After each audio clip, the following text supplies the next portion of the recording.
Our story begins in the year 1503, in the town of Saint-Rémy-de-Provence, France.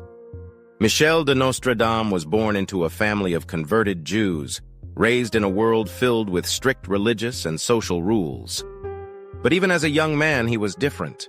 Drawn to the sciences and mysteries of the world, he sought out knowledge that few around him pursued. Initially, Nostradamus pursued medicine, studying the healing arts and eventually treating plague victims across France. It was his compassion and skill that earned him respect, not visions of the future. But the question remains, how did a physician become a prophet? As Nostradamus worked to heal the sick, he began studying astrology and the mystical arts, becoming captivated by the possibilities they suggested.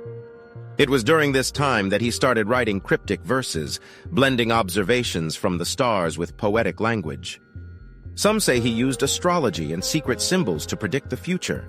But was he truly seeing beyond his time, or crafting clever words to stir the imagination? Nostradamus's rise to fame began when his prophecies started to gain attention. He wrote 942 quatrains, each one a 4-line verse filled with vague and often ominous language. One of his most famous quatrains describes the tragic death of King Henry II. The young lion will overcome the older one on the field of combat in a single battle. Just a few years later, Henry II died in a jousting accident, fueling speculation that Nostradamus had foreseen the event. From the French Revolution to the rise of Napoleon, Nostradamus's words seem to echo through the centuries. But was he truly foretelling these events, or is it our need to find patterns that leads us to believe his words align with history? Behind his cryptic verses and fame, Nostradamus faced struggles few know about. His life was filled with hardship. He lost his first wife and children to the plague, faced threats from the Inquisition, and lived under constant scrutiny from those who doubted or feared his prophecies. Some speculate that these experiences influenced his predictions, as his verses often reflected themes of death, war, and suffering. But perhaps these writings were more about his own struggles than visions of the future. Were his prophecies truly meant for the world, or were they his way of coping with personal loss and fear?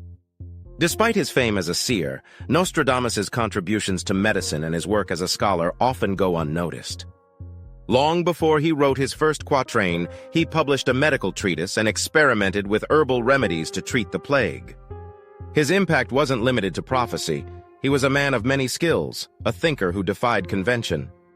But it's his role as a prophet that overshadowed these accomplishments. What else might we be missing in the life of this enigmatic figure?